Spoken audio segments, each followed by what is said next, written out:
একটু পর পর গেট বন্ধ করার মতো সিচুয়েশন শুটিং এ থাকে না। যেহেতু এটা ক্লেম করেছে, তো ওটা তো তার হাজবেন্ডের শুটিং, তার হাজবেন্ড তো ডিরেক্টর ছিলেন, তখন তারা কিছু বলেনি কেন, এখন তারা কেন বলছে?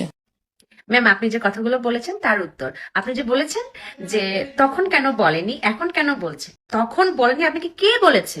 হ্যাঁ, আগে আপনি আমার প্রশ্নের উত্তর দেন।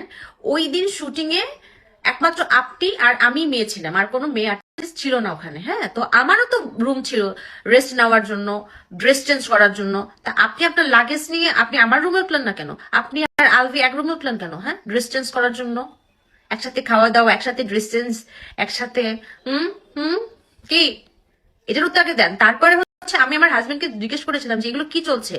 আমি আপনাকে বলিনি, কারণ আপনার সাথে আমার প্রথম শুটিং ছিল ওখানে। তো বললো, আমার হাজবেন্ড শুধু একটা কথাই বললো যে শুটিংটা শেষ করতে দাও, এখানে কোনো সিন ক্রিয়েট করা যাবে না, কারণ সিন ক্রিয়েট করলে শুটিংটা শেষ হবে না, অনেকগুলো টাকা লগ্নি করা আছে, আর একটা মান সম্মানের বিষয়। ঠিক আছে? আর আপনাদের না বললেও কথাগুলো যেখানে বলার সেখানে আমি ঠিকই বলেছি।